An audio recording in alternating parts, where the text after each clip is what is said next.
Cold, efficient, maybe even ruthless and obsessive.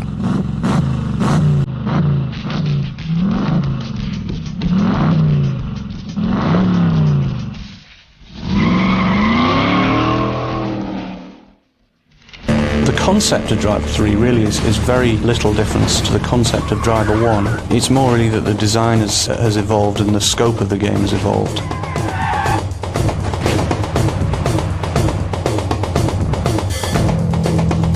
Capturing the look and feel of the cities is important in creating the atmosphere of the game. Streets have been accurately recreated. Over 90,000 photographs were taken of the cities, with researchers walking over 1,000 miles to get the images they needed. Because Miami featured in Driv3r, it was Tanner's home. Because it was his home, we wanted to return Tanner back to his original home city. To mix that about again on the next city was chosen Nice, really because of the contrast to Miami, but also it has a certain glamour to it. And the wild card in there, I suppose, was Istanbul. And the reason we went for Istanbul in the end was, again, it had these really run-down, ramshackle huts sat right next to the most incredible mosques and just amazing buildings. We have a mission scripting system. It's a tool that allows us to lay out start points and end points and other things about what you have to do in certain areas. You might be picking something up, you might be following somebody, and that car's path has to be drawn out in the 3D world.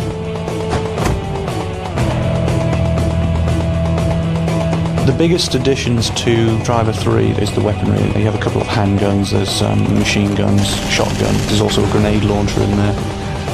These guns are designed to be very pick up and play. It's all about walking into a room and just spraying the place with bullets. So there's a lot of fun just blowing things to pieces. The Driv3r we changed to having multiple cars and vans and trucks, and there's an even greater range in Driv3r, but we've gone into other areas. There's an articulated truck in there. You find a cab section driving around, and what you can do then is just drive around until you find a trailer section, which you might find in some compound, for example.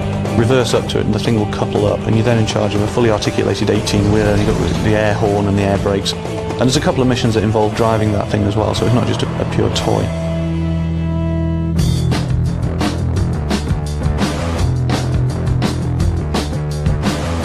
If you want people to experience the excitement of driving through narrow streets in a car chase, the cars and bikes have to perform like the real thing. Reflections created a 3D world with its own laws of physics, so vehicles handled and took damage realistically. It's at the heart of what Reflections has tried to do, that when you're driving a sports car, it feels like one. And when you're driving a sedan, it feels different.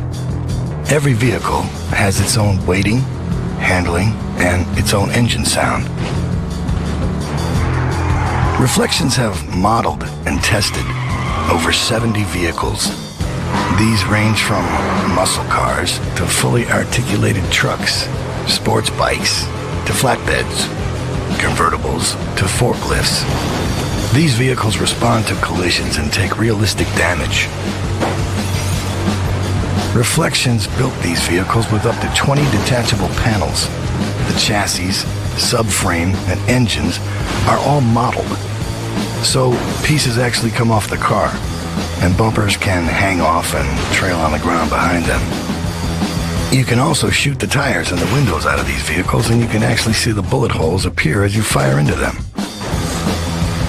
The accessibility of this number of vehicles, with this range of damage, provides endless options to how you arrive at the end of your mission.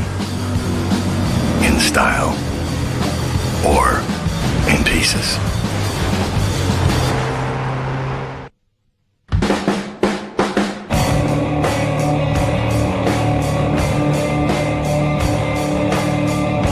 The 3 cities were modeled by a team of 25 artists over 3 years. These cities are big. 156.14 miles of drivable roads and 35,768 highly detailed buildings. Each building is modeled to incredibly high detail. In addition, Reflections have added over 70,000 other items of clutter. That's trash cans, traffic cones, trees, benches, boxes, lampposts, market stalls, crates. All the things they needed to help the atmosphere come to life, to make these living, breathing cities.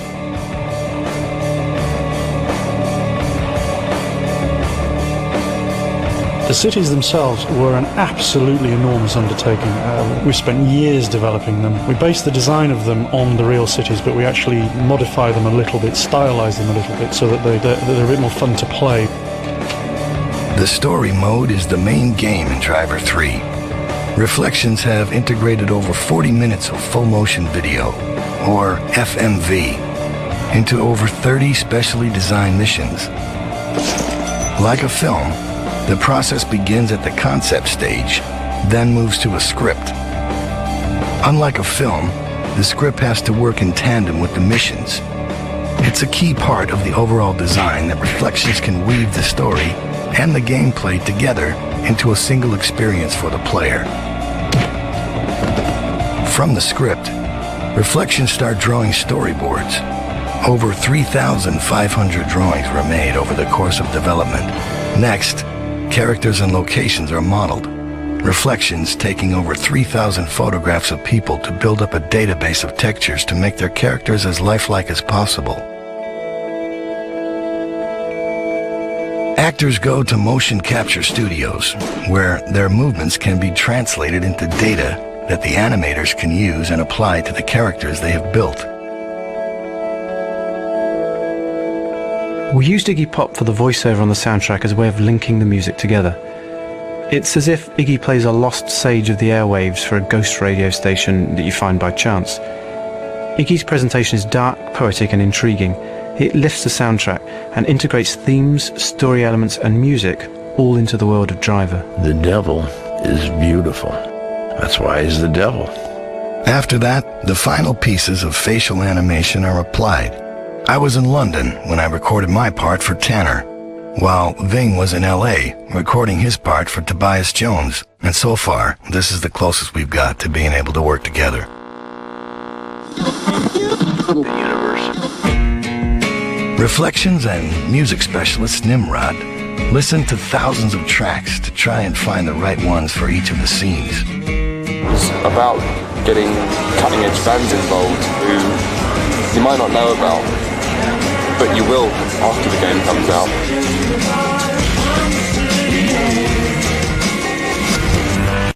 I was chatting from our sides, caught in a slow up nasty lies. The world is a ghetto.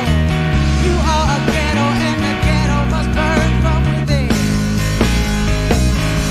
Destiny, this is my life, right or wrong. The Driv3r team looked across genres. They looked into back catalogs, and they looked into bands just about to break. They set out to ensure that every piece of music would complement the darkly stylish world of Driv3r. This is my destiny. If you've got a good product, you've got to let the people know it's out there. So, Atari brought Ridley Scott Associates in to shoot the TV ad to produce a mini epic, in keeping with the cinematic values that the game holds dear.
Driv3r. Be good. Be bad. Be Tanner.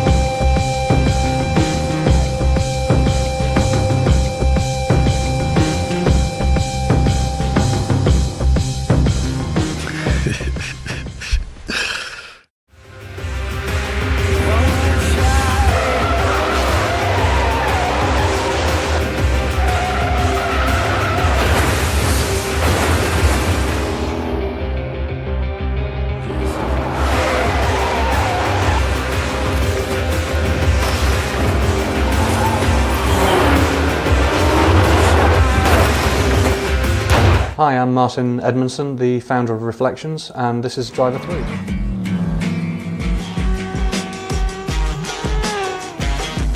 My name is Mucho Mars are dealing second-hand imported Russian cars you bring me. No money, no respect. We'll see how much you're laughing when we break your legs. I said, hang on, wait on. Call off the Alsatian, I got a solution. You need a car wash, I'll pay my debts off. You play the part of Tanner again, and you have the same partner, Tobias Jones. And the main aim in the game is that you infiltrate this gang of car thieves, and that means that you have to gain their trust and you have to work for this gang of car thieves.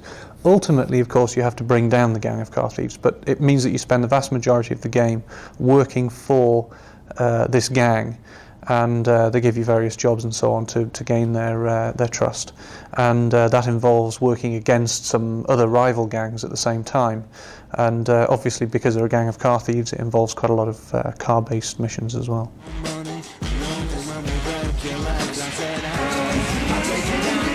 Yeah, I think on reflection, Stuntman was certainly too hard. For a variety of reasons. The aim with Driv3r is to make it a bit more accessible, but to ramp up. I don't have a problem with hard games. In fact, I think we don't want the game to be easy, but it should certainly start easy, and you should be able to get a fair way through the game of average ability, and then it should start to get tough. And what we want to try and avoid is in the tuning of the missions. One of the problems with Driv3r actually was not that the game was so hard, but that one mission would be very hard, and then the next mission would be easy, and then the next mission will be very hard again. So it's to try and tune that out and try and make something that's a little bit more of a smooth curve.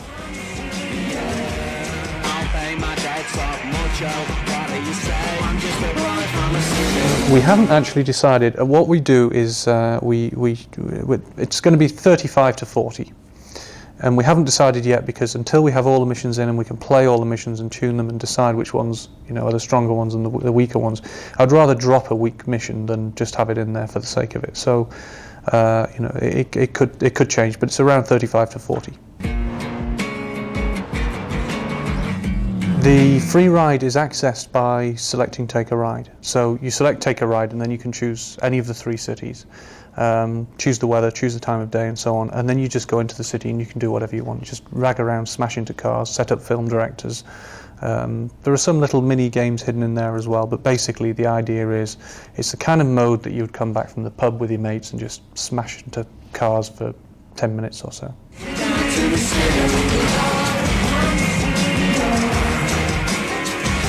The plan with the cops really, it's similar to Driv3r and Driv3r in that you can do anything you like if a cop can't see you.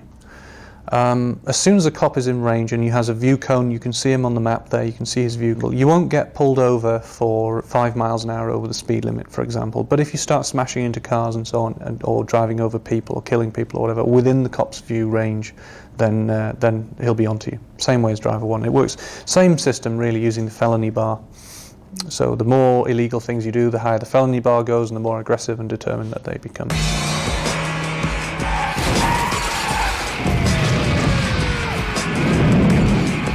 intention is not because first of all, we don't have any blood in the game. So we've tried to make it as Germany friendly as possible. We don't encourage shooting pedestrians. In fact, if you shoot a pedestrian, it makes the game a lot harder. So we can't stop. We don't want to stop you shooting one if you want to, but if you want to progress and further the game, then there's no point in doing that. Of course, everybody's going to do it anyway, but so the facility's there to do it, but it's not encouraged. The running over of civilians and pedestrians, it's actually a relatively difficult thing to do. They run out of the way, they scatter, but if you manage to catch one, then it deals with it. They fall over, they land on the ground, then they get up again.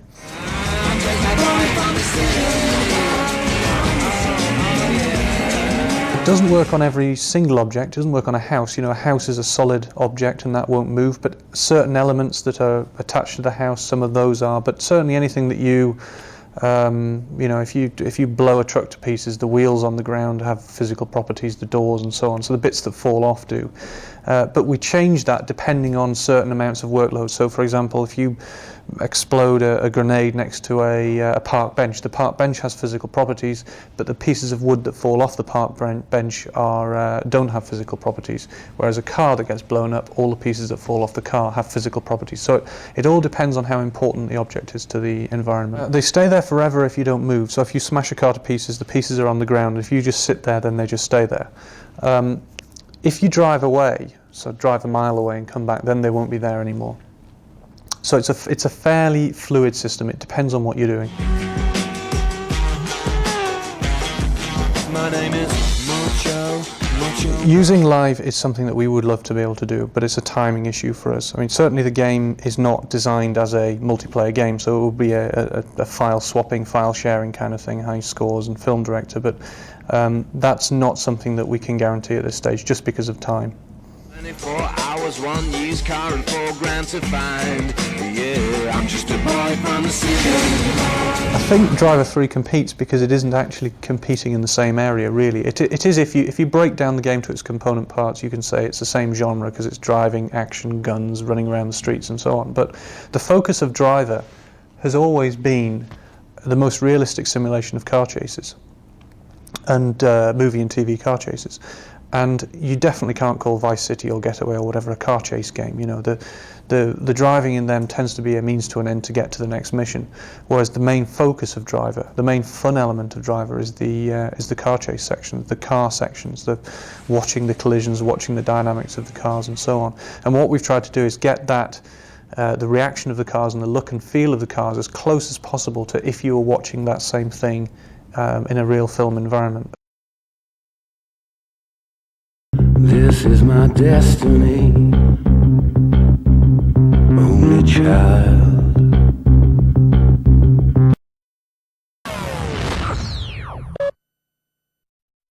I love video games. I've been playing since Atari, ColecoVision, to Sega, to Nintendo, to Super Nintendo, to all the game consoles. You basically get to look at a little layout that they had, and they'll have like the characters, their bodies moving, the background isn't in yet, you know? And you get to see kind of like the layout of the land and how, you know, the characters interact with each other, like their mannerisms and their movements. And then you kind of adapt to that and do your voiceover. That's what I'm talking about. Yeah. And then once you find a place, then you put add camera. My favorite characteristic and most original characteristic of the whole thing is that you get to direct. You get to put the camera where you want to put it, rewind, do the scene over again until it looks picture perfect. You get to like basically make your own music videos.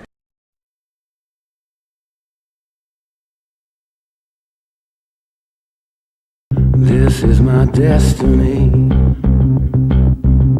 only child.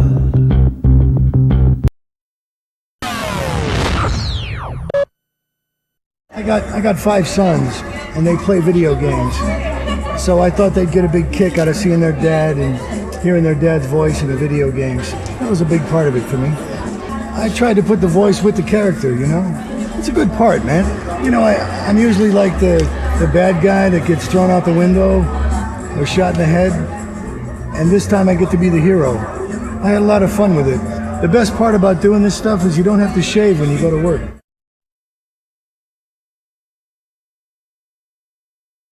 This is my destiny, only child.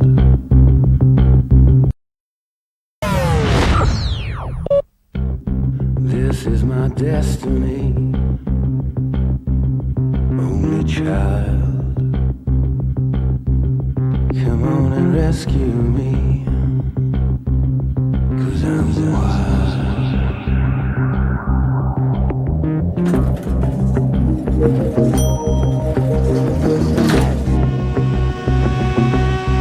This is my selection, but I'm sure not looking for deception like before. This is my destiny.